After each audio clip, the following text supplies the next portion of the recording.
Hello, everyone, and welcome back to another episode of the Plant Powered People podcast with your hosts, Michelle Kane and Tony Okamoto. Today, we are so excited to bring on our friend Jason Wrobel. He is a super accomplished superstar vegan. He has a cookbook. He had a TV show showing people how to cook plant-based foods. And he is spending his time these days educating people on wellness on his Instagram channel. And we've been so inspired by what he's posting that we wanted to bring him on to share with you. Sometimes being plant-based and eating in a way that's different from the entire rest of the world can feel really overwhelming. It can feel heavy and lonely at times, and it can really have an impact on mental health, especially if that's something that you struggle with anyway. So we wanted to bring on someone who has lived and breathed this for decades, has had experiences with their own mental health struggles, but also overcome them, studied them, and has so much wisdom to share. And that is Jason. So we cannot wait to bring him on. We want to give a big thank you to our sponsors of this episode, Flora Plant Butter and Careloha. Flora Plant Butter is plant-based butter that is trusted by chefs all over the world, and it is awesome. Tony and I have actually been collaborating with them for years at this point. We've used it for everything. What type of recipes have you made with Flora? It was actually, we did a really cool collaboration together, and Michelle and I did a cooking demo where we each highlighted how to use the butter in our own cultural recipes. So I did tamales and Michelle did a kugel recipe. Yeah, a noodle kugel, which is like the least veganizable recipe ever. It has every part of dairy you can imagine, but it's a traditional Jewish recipe and it came out so good. I've also used it in recipes that are like the heart of it is butter, like buttercream frosting, and it holds up really well. You use it just as you would whatever butter that you're currently using. You replace it 1-to-1, and it is fantastic. If you're looking for a plant-based butter, just like exploring some new ones like Tony and I always do, keep an eye out for them in stores. They're at a lot of mainstream grocery stores, but you can also find exactly where to find them at flora.com. And Michelle's favorite thing about them, and mine too, we're always looking for ways to be more eco-friendly, and they have their packaging as paper instead of plastic. A lot of vegan butters or regular butters come in plastic tubs. And if you're trying to cut down on your plastic, Flora is a great option because they don't have that plastic tub. They have paper, and it's just a great eco-friendly option.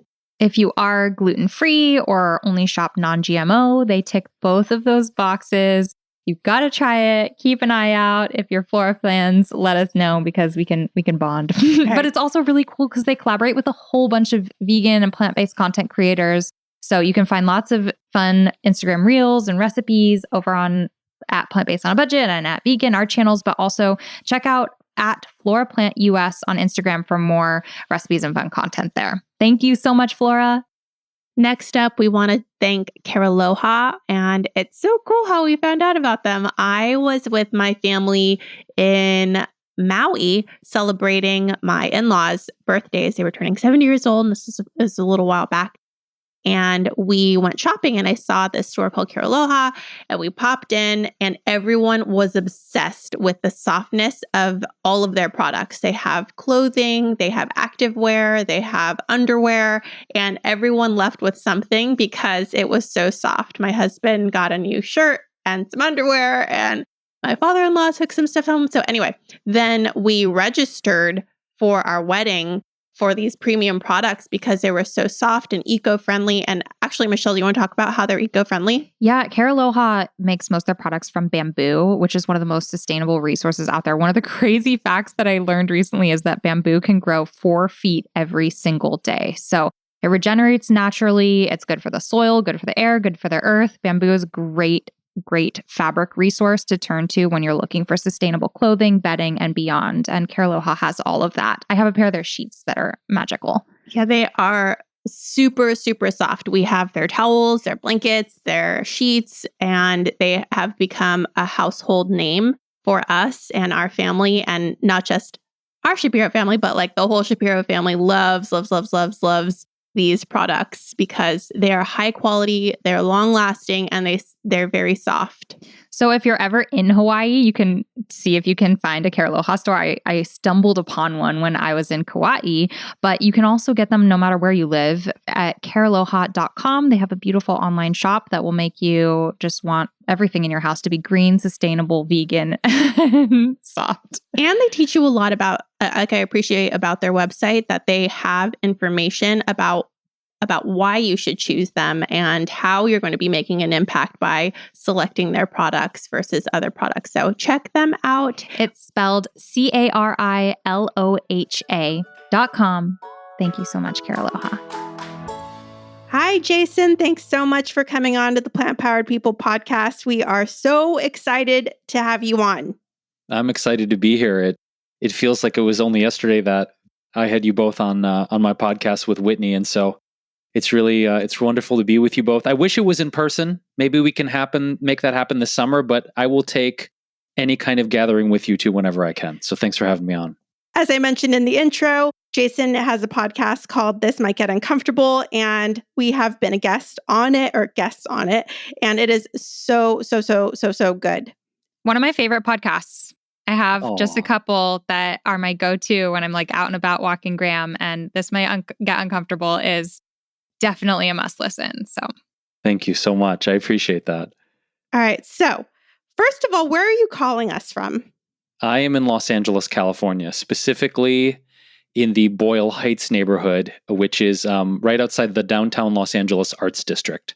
I have a friend who lives in Boyle Heights, and I went to visit him, and he took me to eat amazing vegan tacos. They were just abundant. We went to several different restaurants. I called it my vegan taco tour, and it was fantastic in Boyle Heights.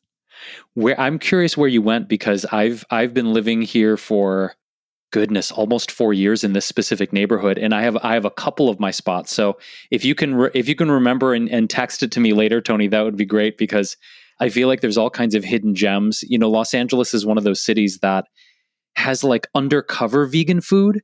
You know, there's the restaurants we all kind of know and love, and the ones that I suppose tourists go to or when people are visiting. But to your point, I feel like there are these sneaky places that aren't advertised as having vegan options, but have amazing ones. So I'm always on the hunt for more of those. Yes, and my friend, his name is Renato. He is a Spanish speaker, and I feel like he goes in there and he tells them, hey, hook us up. We're vegans. Whatever you can create, that's how we end up with the best of the best. So let me try to rack my brain and get back to you for where those were. But I know we had a lot of good stuff. And I remember going to some juice bars, some more Mexican restaurants that had juices. Yeah. And they were like $2, $3. And I felt fantastic eating delicious vegan tacos and drinking fresh juice all week long. Yeah, that sounds amazing. And you know that that definitely beats a lot of the other fresh juice prices here in LA, which is like, oh, you want a fresh juice?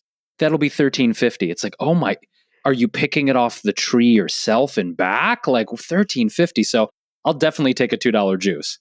Definitely. All right. So we are excited to talk to you today a little bit about mental health.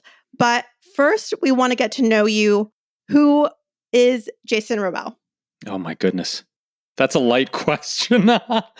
Oh man. I'm a Detroit native. I am 44 years old. I feel like I'm already like on a dating. It's so funny. Like when you asked me that, Tony, I'm like, oh man, I just switched into like dating profile mode. Yeah. Like long walks on the beach. Which is true. 5 animals. I've been vegan since 1998. Wait, how many years ago is that? 23 years. Yeah. So this past May, I celebrated 23 years. Wow. And been living in LA for almost 15 years. Have been, working as a chef for the past 16 years and content creator, YouTuber, TV host, also a musician, played in many, many bands over the years. And thanks to both of you have re-engaged my musical career in a very different and unique way. So yeah, I'm a Detroit boy, vegan for many decades, and just, really animals and food and music seem to kind of dominate my world. It seems like almost 90% of conversations are about food or animals or music. My hat is off to you for being vegan when it was far harder to be, when the plant-based options for milk and ice cream and meats were not nearly as good as they are today in 2021. Kudos. Yeah, it was interesting. I mean, growing up in Detroit, first of all, and shout out to all of my Metro Detroiters listening, if there are any. It's a lot better now in 2021, but in the mid 90s, when I first started dabbling a bit, it was challenging because I didn't know anyone choosing this lifestyle or even experimenting with it. There were only literally a handful of restaurants to find good vegan options in the Metro Detroit area. So I was very much kind of feeling like Tom Hanks in Castaway. Like I had my friend who was a volleyball, non-leather volleyball, of course. And we would talk about, different recipes we wanted to make because I literally knew no one at that time. Do you think that's what inspired you to step into becoming a chef, that you had to create it yourself? Otherwise, you wouldn't be eating good food? Honestly, Michelle, that's true. It really is true because when I when I came out to my mom as a vegan, I was standing in the kitchen and I was like, "Mom, I have something to tell you." She's like, "What?" I thought, I think I'm vegan now, because it wasn't necessarily my goal to become vegan. It's as I learned more about ethics and environmentalism and the food supply. And at that time, mad cow disease was a huge thing in the 90s, Creutzfeldt-Jakob's disease. And I emerged from this research rabbit hole at the beginning of the internet. And if anyone remembers doing research at the beginning of the internet, dealing with those dial-up connections, it took forever to do Jason, research. can you do the AOL sound? I feel like... Oh my God. What? I'm blanking on it now, like, Michelle. He's like, it's like an exotic animal from Madagascar. And remember when you'd have to get off the phone? Like, my mom would be like, "Michelle, I need to make a phone call. You need to get off the internet." Totally. So here I am, like, trying to do research on veganism and animal rights, going to, like, my God, at that time, I remember like I think the first 3 people I remember finding on the internet, and this is the early days, was Howard Lyman, who wrote Mad Cowboy, Eric Marcus, who founded vegan.com, because I was just like, I wonder what happens if I go to vegan.com. And I was like, oh my God, it's an actual website. This is amazing. The third person was Dr. Neil Bernard from PCRM. And with their help and reading their books and discovering their stuff online, I was like, oh my God, I'm not the only one. There are other people out there. It was really through the internet that I kind of had this hope that I could keep going and find my own way. But to answer your question, Michelle, yeah, the only way that I knew I could stick with it was if I researched vegan nutrition and learned how to become a chef, because I wanted to stick with it long term. I didn't want to just do Oreos and Pringles, and I didn't want to be a vegan junk fooditarian. I wanted to make sure I was doing it for the long haul. Hey, Jason, before we talk about the life as a chef and how you came to have your career, could you talk a little bit about the first touch point and how you were eating beforehand and how your family received that information? You said you had this serious conversation with your mom, but you didn't tell us her reaction. Oh, yeah. Well, it's interesting because if we go back to really briefly kind of the jump off point or the launching point that got me to do this research in the first place, my grandfather passed away from cancer right after I turned 18. So that was the summer of 1995. And I didn't realize it at the time, but his passing really created this point of curiosity for me. It was, okay, my grandpa, he had cancer. Well, why did he get cancer? And everyone's attitude in my family was like, that's just what happens. You get old, and you get a disease, and you die. They were very nonchalant about it. And I found that level of nonchalance to be very odd. And I thought, well, let me just dive into cancer a little bit. And, starting to research cancer, that led me down to sort of naturopathic remedies around cancer, including vitamin C therapy, eating an anti-inflammatory diet. And as part of that, they were saying like, yeah, a good thing for cancer prevention or recovery is to eat vegan. And I was like, what is this? And so that's really the portal that opened for me. So 3 years later, after going from a very standard American diet, I even discovered that you could go to Wendy's and you could order a triple. Like there are single patties, double patties, but there's an off menu item where if you ask for a triple, they will give you 3 patties. I was that guy, right? So that's where I came from. So for me to go on this 3-year gradual evolution from hardcore meat eater, standard American diet, triple patties at Wendy's guy, to standing in my mom's kitchen in May of 1998 and saying, I think I'm vegan now. Her reaction, Tony, was pleasantly surprising. Hers. I'll get to the rest of my family in a second. But my mom said, okay, that's cool with me. I was like, that's cool with you. She said, yeah, the only caveat, right, is that I want to make sure you are going to do this in a very healthy and mindful way. So if you're really going to do this, and this isn't just, a phase for you as a teenager, is like research the nutrition. I'll show you how to make some recipes. So my mom was actually my original culinary inspiration. She was totally willing to show me how to make food and veganize. We actually together worked on veganizing recipes. And then about 4 months later, in the late fall, early winter of 1998, my mom went vegan. So my mom's been vegan almost as long as I have. So my mom was easy. My mom was wonderful, and she has been incredibly supportive throughout this whole journey. The rest of my family, let's just say they were extremely skeptical. When I said I'm vegan, they're like, is that like a cult? Are you in a religious cult? Is that what vegan, like vegan, like, vegan, it's called vegan. So I realized that one of the benefits of learning to cook and learning to make really good tasting plant-based food was that when I served it to my family and we would have family dinners, we would have holidays, I started to get so good at making food that was the point of convincing, right? Like that was the thing that they thought, wow, I didn't know it could be this good. And that's when I realized that making really good vegan food could be a form of activism, in the sense that I saw it open the minds and the hearts of my family through food. And that's really what started my journey of getting really serious about the culinary arts. Oh, that's amazing. And way to go, mom. That is a rare story. And it's amazing that she not only supported her child as a teenager and accommodated you, but then also came on board and lived the lifestyle with you. That's fantastic. Yeah. Yeah, mom was amazing. Like I said, though, the rest of my family, it was tough. They weren't cruel about it. They weren't, I've heard so many horror stories over the years of the deep, deep challenges that people have with their family.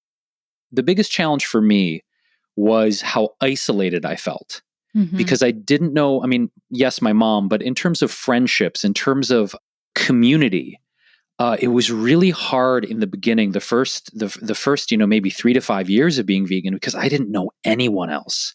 And so even though I chose this lifestyle for the ethical reasons, the environmental reasons, the health reasons, all the reasons, vegan for all the reasons, it was tough emotionally because I felt really lonely, to be honest with you. In the late 90s, early 2000s in Detroit, being vegan was hard. Not hard, as you alluded to, Tony, with like the lack of options, certainly nowhere near the amount of options we have now. But the biggest part mentally and emotionally for me was the sense of loneliness and isolation. That was really hard. And that's actually what we really want to dive into today. So many people have a similar experience where they learn information about environmental impact, animal welfare, or even health, and want to have a lifestyle change. But spouse, kids, coworkers, friends, whoever isn't on board, isn't supportive, sometimes may make fun of them, sometimes may say things like, it's okay just to have this one burger, it's totally fine, one too many times, that it really begins to impact the person who's trying to make positive lifestyle change. So we would love to talk about how you were able to overcome that. And then further down the line, how people who are just stepping into this lifestyle can shift their mind into a positive place. Yeah, it was interesting because even though the internet was available, we certainly had no form of social media at that time. And back then, for me, it was tough because it was like, where do I go? meet people like this. So I remember going to there, as I mentioned, there was a very small handful of vegan restaurants in Detroit, and I would go there kind of hoping to be outgoing and meet someone and strike up a friendship. And perhaps I was a little too overzealous and a gregarious and being like, "Who wants to be my vegan friend? Anyone? I'll make you brownies. I'll make you muffins. Anyone." So I remember just kind of going to restaurants, like trying to meet vegan friends, and it didn't really work all that well. For me, I think it was an opportunity to really, first of all, put myself out into uncomfortable situations, right? Like going to these places that I had never been, trying to meet people. I remember one of the first events I ever went to, and I was so excited when meetup.com came out. Mhm. And it was like, oh my God, there's this thing called meetup.com, and I can maybe find, some small group. And I think I remember this was maybe a year or two into my vegan journey. I finally found like a meetup group in Metro Detroit, and I was so over the moon. So that was a real big turning point for me, because again, there was no community on social media to connect with. There was no one else I knew. So when Meetup came out, that was a huge door that opened for me in terms of connecting with other, vegans and vegetarians. Plant-based wasn't even a term back then. It was just, you're vegetarian. Back then it was like, oh, are you ovo-lacto? Are you lacto? Are you vegan? All those terms were our own back then. But as I went on, I realized, in terms of my family and in terms of, kind of them feeling like I was, joining a cult or doing this weird thing, it was an opportunity to have really clear, difficult conversations, right? For example, when I felt like, my aunt was making fun of me or something, or made kind of like a passive aggressive comment about the food or how I was living, it was an opportunity to say, like, hey, Auntie, do you want to know why I'm choosing this? Like, are you interested in knowing? Because I'd love to share with you, because you've never really asked why I'm doing this.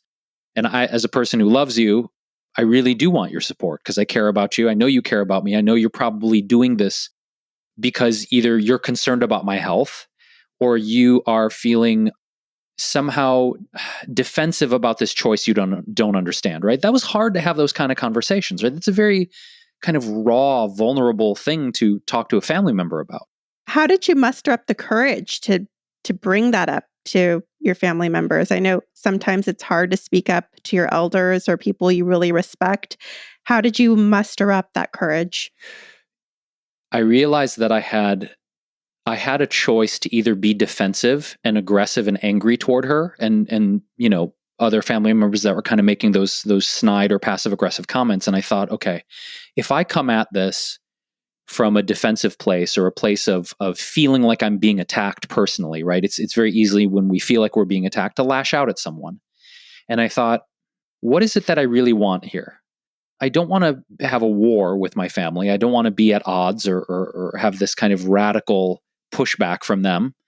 So what is it that I really want here? Well, I want to be understood, right? I want them to understand why I'm doing what I'm doing. So if I get defensive and I get aggressive and I push back, that's really going to shut them down.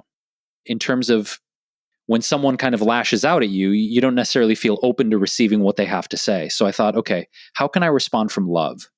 This is tough. How do I do this? Okay. What if I ask her, do you want to know why I'm doing this? Do you really want to know why? And reassuring her and her concern that I've researched this. I'm taking my multivitamins. I'm eating really nutritiously. I'm learning how to cook. I feel like once I explained to her why I was doing it, without being accusatory, right? I think that's one mistake that a lot of vegans might make in the beginning is, we're so passionate about this lifestyle and why we've chosen this lifestyle that sometimes, when we respond to people, it's like, yeah, because I don't have murdered corpses on my plate. Sorry, we don't want. I didn't want to reply like that. I wanted to be very kind, and so to your question, Tony, I made a choice to try and come from love and equanimity rather than. And believe me, I really wanted to lash out at her. It's not that I didn't want to do that. I'm not Zen like that. But I remember pausing and thinking to myself, all right, how do I come from love? Communicate, speak from your heart. That's where you got to, and whether they accept it or not, at least you've spoken your heart and you've come at this from a place of love. I think this is so interesting to talk about. And we do talk about it a lot, because I think from my experience, the biggest challenges relating to mental health and being vegan come out of these exact conversations. And almost all of them that I look back on, I never lashed out. I never got angry, but I always left feeling not heard or like I hadn't expressed myself well. And so I think it's important to acknowledge that sometimes you will feel like you expressed yourself well, you said your piece, and as long as you can remain detached to the result, at least you said it and you were heard and you can walk away feeling comfortable with that. But sometimes you just walk away not feeling good because no matter what you say, the other person's probably not going to say, wow, I had no idea. I'm going to go vegan too, which is what you really want to hear. And that's a challenge that you just have to hold on to and sit with. Like once you become aware of the suffering and everything that's going on in the world and how just simply shifting your food choices can make such a huge impact, you carry that weight and that burden, at least I have, of if I don't make an impact, no one else is going to. Like if I don't make these changes or reach people who haven't really thought about this yet, no one else is going to. And that's a big weight to carry. Yeah, I agree, Michelle. It totally is, and not being attached to the outcome of those conversations, as you said. Mm-hmm. Even if we speak all of the facts, and we feel like we're being so logical and so heartfelt, and everything's just being explained so succinctly, it doesn't guarantee that a person is going to shift their perspective or their opinion. However, I want to say that all these years later, and this wasn't my intention. I wasn't engaging in these type of conversations with my family to sway them, right? I wasn't going in like, I'm going to convince you to do this with me. But all these years later, I think those seeds that I planted have borne some really interesting fruit, because now in 2021, as we speak, not only has my mom been vegan, like I said, since 1998, my aunt, who I just spoke about, who was kind of questioning me in the early days, she's vegetarian, almost fully vegan. Wow. My cousin Steve, my cousin Jennifer, and now my uncle Bill, who has been going through some health issues, is reducing his meat intake and eating more vegetables. So you, even in the moment, if it feels like you're not being heard, if it feels like the impact is not landing, you may be surprised years down the line when those meals, those conversations, those heartfelt expressions start to take root inside someone. Because I never could have predicted that, my aunt, my two cousins, my uncle would be adopting or moving deeper into this lifestyle all these years later. So I'm not saying it's a guarantee, but I'm just sharing my personal life story that those seeds did have an effect. It took years to do. But when I go home now to Detroit, I feel such a deep sense of, I don't know if it's pride, but it's more like I know they're healthier. I know they're taking good care of themselves. And even though I'm, 2,500 miles away in Los Angeles, it makes my heart feel good to know that they're really caring for their bodies and making more compassionate choices. So you never know what's going to happen. I had the exact same experience. And even those conversations that felt like I was having them while holding back tears, or I left just having that pit in your stomach where you just feel not good, like you would have rather said nothing. Yeah. As long as you stay kind. And even if you say, hey, I don't really want to talk about this right now, let's do it later or whatever. I found the same thing. Like now that it's been a decade and a half, the least likely people that you'd never expect to make changes or even take steps into at least thinking positively about plant-based food, it's really quite amazing. Yeah. I also wanted to share another thing that I did that perhaps if any of the listeners want to explore this option as well. I mean, obviously now, if people are feeling lonely or isolated, we do have social media, and the vegan movement and the vegan community is so incredibly diverse and broad. And there's so many interesting perspectives with different people and content creators online. But one thing in terms of an in-person thing that I did years ago, I mentioned meetup.com.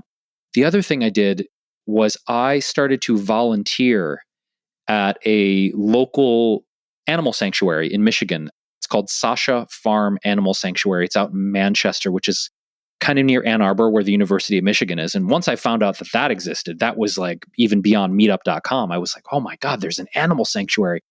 I just called them up and I said, hey, I want to come and volunteer. I want to come and help out, make food, help bale hay, scoop cow poop, whatever you guys need. I was just like, just use me. And that was a really huge way for me to meet other vegans and compassionate people in real life. So I know that not every state necessarily has, a dedicated animal sanctuary or farm animal sanctuary, but if there is some sort of animal rescue organization or a farm sanctuary, those things exist obviously still to this day. And that was a huge way for me to go and just connect with really incredible people. And many of those friendships I still have. I mean, one of my oldest friends in the world is someone that I met at that animal sanctuary. So I wanted to throw that out there as another option. That's a really great, that's a really great thing. I also wanted to add that not only can you meet people who are like-minded, but you also get the opportunity to meet the animals whose lives are being spared, and building those bonds and looking into the eyes of an animal who was saved from being slaughtered makes the why you may endure uncomfortable conversations, or the why it may be inconvenient at times, so much more worth it. I love following you on Instagram, and I'll link your channel in the, or your handle in the show notes so other people can go follow you as well. But you talk a lot about mental health, and I feel like that's such an incredibly important thing when talking about vegan living, because as we mentioned, especially when you're carrying the weight of the world, what's happening to animals, what's happening to the environment, and how your family may not be responding as you'd like them to, it can feel really overwhelming. So I'm wondering if you could share some tips for self-care or overcoming these obstacles with people who may be feeling that sense of isolation, or maybe even depression or burnout, or just struggling with mental health in general. Yeah, I think there's several different angles, Tony, that I want to address this from, because first of all, a little bit about my background and why I talk about mental health so much these days, and interweave that with therapy and mindfulness and nutrition and self-care, is because in 2014 I was diagnosed with clinical depression and suicidal ideation. And it's something that, to be totally transparent, I still struggle with. Nowhere near to the level of severity or duration or frequency that I did. But for me, it's been very much sort of this another branch of my health journey, where in addition to plant-based living, it's been this ongoing just experiment of how do I personally take care of my mental and emotional health, and then share those tools and resources. So before I share a few of those, I just want to say I'm not a doctor. I'm not a medical professional. I am a chef with a nutrition background who struggles with depression and suicidal ideation. So I just want to frame it with that. So whatever I say, it is not clinical advice. It's based on my own research, studies I've read, and own life experiments that I've done on my body and mind. So with that being said, I think, from a perspective of the sort of mental side of this, I realized that I needed to seek out therapy. And I needed to seek out therapy because of the level of, as you said, overwhelm, burnout, feeling a sense of despair in the world. It was a really dire situation for me. And I knew that if I were to try and handle it alone, which if I look back on that period of my life, I was depressed for a few years prior to my diagnosis, but I had this attitude of, no, I don't need to adjust anything. I don't need to seek help. I can figure it out on my own. I was very myopically focused on not wanting to get help. And I wish I had gotten help prior to that. So the first thing I would say is if one is able to find a therapist. And I realize that from a financial perspective, therapy can be on the expensive side. One little hack or tip around that is students who are in university program are required to have a certain number of laboratory hours, work hours, therapy hours before they graduate with their master's or their doctorate. And they often offer therapy either for free or very, very low cost. And so I've had incredible experiences with that. So that's one little tip if someone is reticent about going to therapy because of the cost. Can I add one thing right here? Mm-hmm. I have a similar situation where I found I had hardly any money, and I felt like I needed some extra help. And I did some research locally and found that there are nonprofits that exist that allow you to pay on a sliding scale. So if you have $10 to spare, then there are people who will talk to you for the $10. So just do a quick Google search in your area and you might find something within your budget. Yeah, that's a great tip, Tony. That's a phenomenal tip. And in conjunction with seeking out therapy, and there are many different kinds of therapy. There's sort of, the traditional talk therapy model. I decided to do that in conjunction with something called somatic therapy, somatic experiencing, which gets to how trauma and pain and grief are stored on a cellular level in the body, right? It's not just a psychological thing. It's how does pain and grief and sadness manifest in the physical being. So for me, it was a combination of really releasing and getting to the root of that trauma and that pain, which helped with the psychological side of it. So there's many different kinds of therapy out there.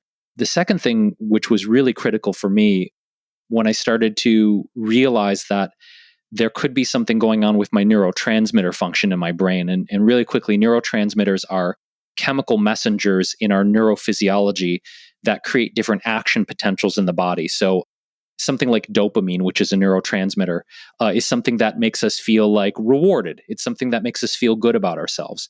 Serotonin is like, something that helps us relax and help to regulate our central nervous system. So when our neurotransmitters are out of balance, we tend to experience, in most cases, different mental health issues when our brains are not functioning properly. So in addition to going to a therapist, I went and I got, for the first time in my life, right? I went and got my blood panels tested. I wanted to see all my vitamins, my minerals, my nutrients, my neurotransmitters. I wanted the whole kit and caboodle.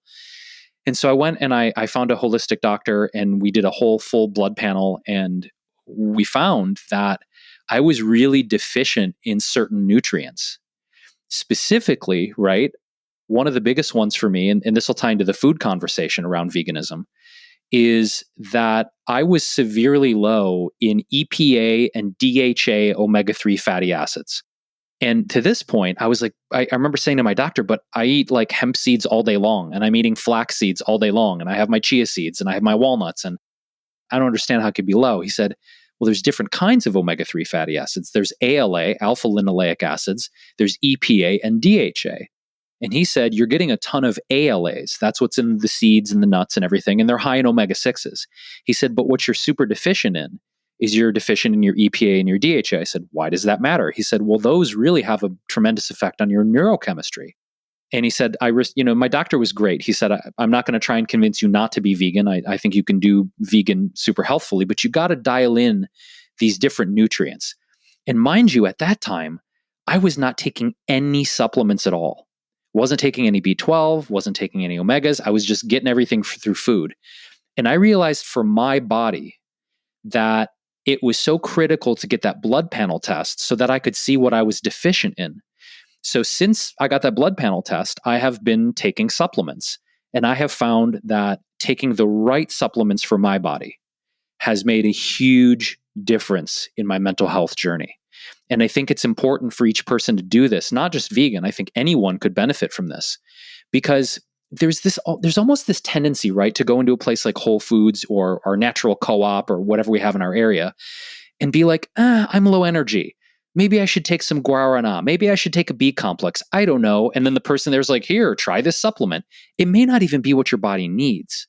So a huge part of this mental health journey and how vitamins and nutrients affects our mental health and our neurotransmitters is getting clear about what we may or may not be deficient in. And that is I can't stress how important this is.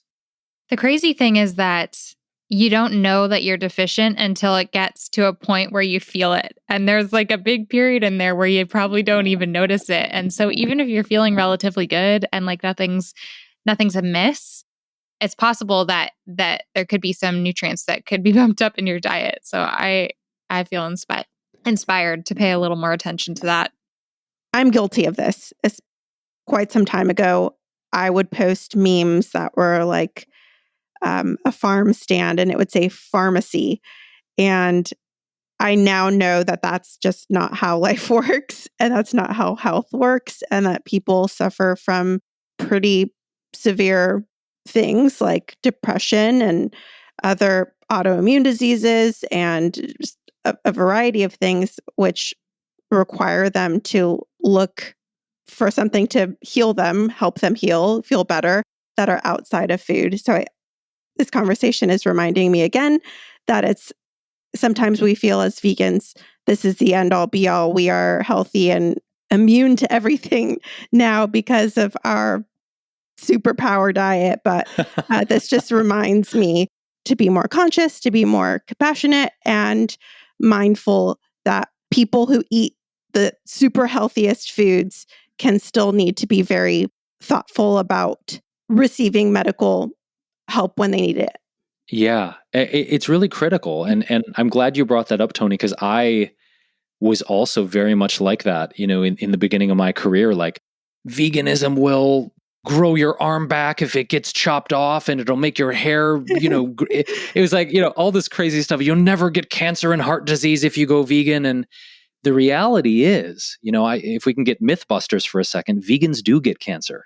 Vegans do get heart disease. Vegans do experience different health challenges. It's not a panacea just because you eat organic plant foods and nothing else. And in my own experience, can eating vegan and living vegan have a incredibly significant reduction in the possibility of these things? Absolutely. I don't think, with all the scientific studies we've seen from all the wonderful medical doctors and researchers over the years, I kind of feel like that's irrefutable at this point. It has the incredible ability to reduce our risk. To prevent completely, I think that's a very dangerous positioning.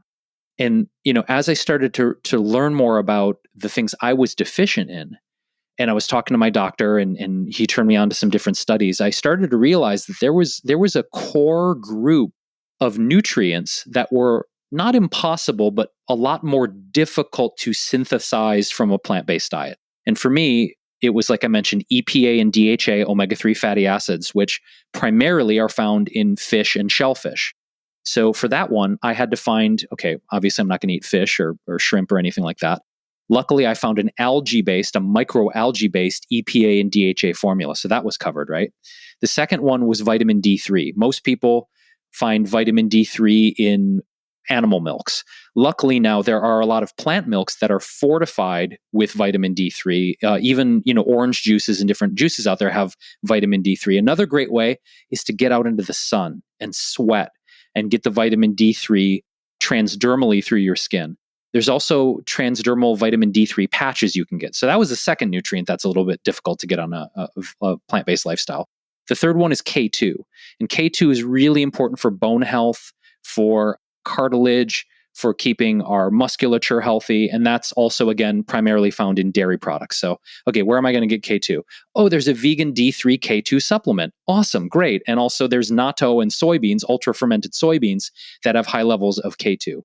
And then to me, it was just really taking my supplementation more seriously, right? Okay, also for me, it was B12 and the whole B complex regimen. I was deficient in that stuff too. It's like, all right, so now I have a very dialed in supplementation regimen that goes along with my vegan lifestyle. And I want to say this because I've had some trolls and haters online when I started talking about my mental health say things like, whoa, if you stop being vegan, you wouldn't have these mental health issues anymore. And I'm like, well, let's examine the number of people who experience depression, anxiety, PTSD, bipolar, et cetera, et cetera. Statistically, how many of those people in the world do you think are vegan? A very tiny, tiny percentage. So it's not vegans who are struggling with mental health issues. It's not a correlation. Like, people online were trying to make a correlation, like you're vegan and that's why this is happening. It was like, no. Many people are nutritionally challenged and they're not taking the right supplements for their body. So that's why I go back to research, get the blood panel test, and adjust your diet and your lifestyle as needed.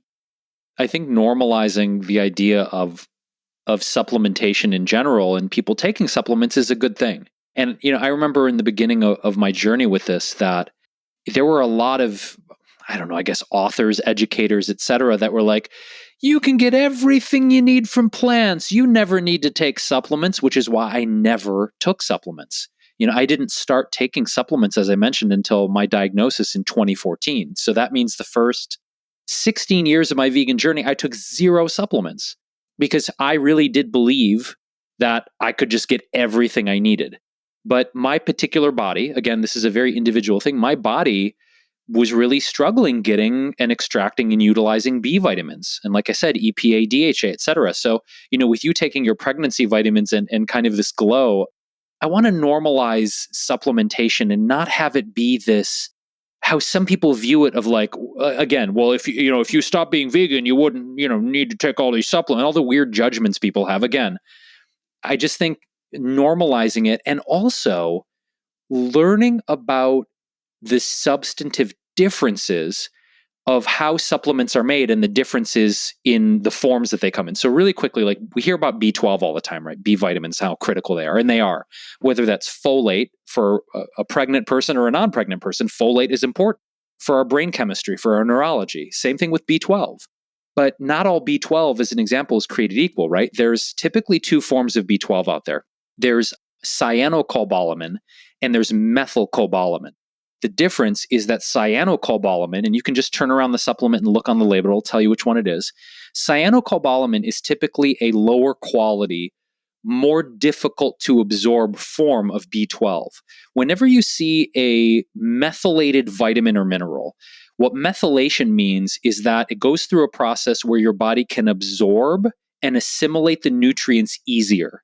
So whenever you're looking at supplements, particularly B complexes, always, always, always make sure it's a methylated methylcobalamin, because that is the most assimilable, highest quality form of B12 out there. So not just normalizing supplementation, but we got to really do the research and find out what the best quality is for our bodies. I'm going to take my vitamin right now. I am grabbing it as we speak. I am so guilty of not being on top of it. So I'm really grateful we're having this conversation. Yeah. And I think too, eating a really nutrient dense diet is such an important part of the plant-based journey. And I mentioned how I kind of went from being a standard American junk food eater. And there's nothing wrong with vegan junk foods. I love rocking a vegan burger. I love going to any of the the many vegan ice cream shops here in Los Angeles, and I love indulging as much as anyone does.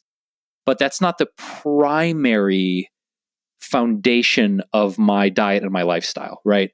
Every day I try and eat the rainbow, as cliche as that might sound. I try and get my antioxidants and my phycocyanins from my dark berries in my smoothie. I make sure that I have fresh greens every day, high quality protein like tofu, tempeh, organic beans. So for me, I have found that if we're supplementing for our bodies correctly, and we're eating a really wide variety of foods, different colors, different textures, different nutrient densities, I think that's really an essential key to thriving long-term with a plant-based lifestyle. Agreed. We're running out of time, and I want to make sure that we leave our audience with something that's actionable. So what would you like to tell them based on your journey, based on your experience with mental health struggles, and even your experience not having the support that you wanted from your extended family? What advice can you give to our audience that they can apply to just feeling better? Yeah, I think first and foremost, to deal with a sense of isolation or loneliness, especially against the backdrop of a global pandemic, it's been really hard.